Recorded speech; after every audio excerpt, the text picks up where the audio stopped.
I've always had a love-hate relationship with old houses.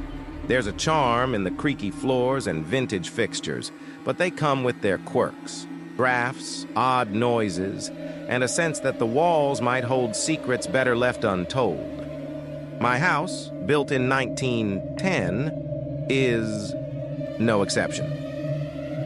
For 5 years I've lived here, mostly at peace with its quirks, except for the basement. The basement's always unsettled me. It's damp, smells vaguely of earth and mildew, and the single light bulb overhead casts long, eerie shadows.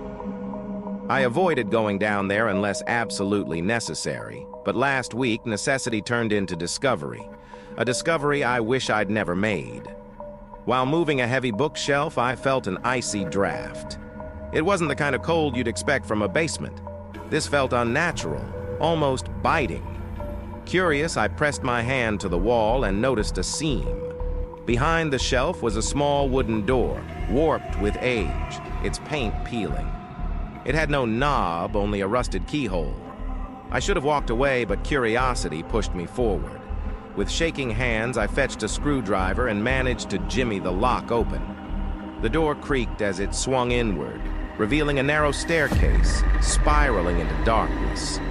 The air smelled of decay, metallic and cloyingly sweet. Against every instinct, I grabbed a flashlight and started descending. The stairs seemed to go on forever, the cold deepening with each step. The walls, rough stone slick with moisture, pressed closer. When I finally reached the bottom, I found myself in a circular room. The walls were smooth stone, glistening faintly in the dim light. At the center stood a well.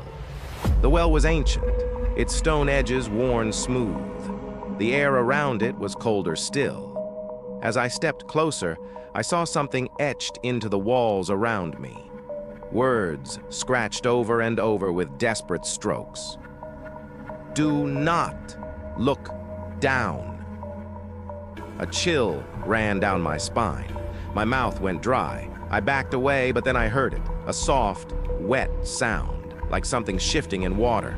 My flashlight flickered, and for a terrifying moment, I was plunged into darkness.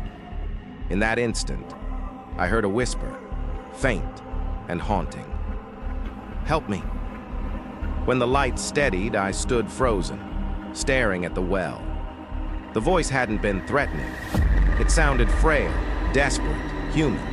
Against every shred of better judgment, I stepped closer and aimed my flashlight into the well. The beam barely pierced the inky blackness below. The water was unnaturally still. As I leaned over, the surface rippled and something began to emerge. First, it looked like a head, pale and smooth, but wrong in its proportions.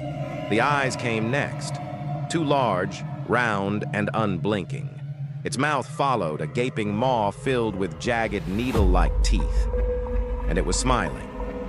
The whisper came again, louder this time. Help me. I stumbled back, my flashlight clattering against the stone floor. Somehow I found my feet and bolted up the stairs, the darkness clawing at my back. I don't remember shutting the door or replacing the shelf, but I must have, because when I came to, I was sitting in my kitchen, trembling and drenched in cold sweat. Since then, the house has changed.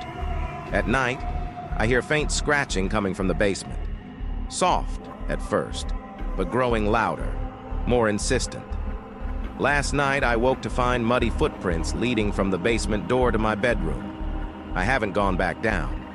I don't think I ever will. But the scratching is relentless now, and I can hear it clearly. It's not random. It's words, repeated, over and over. Help me.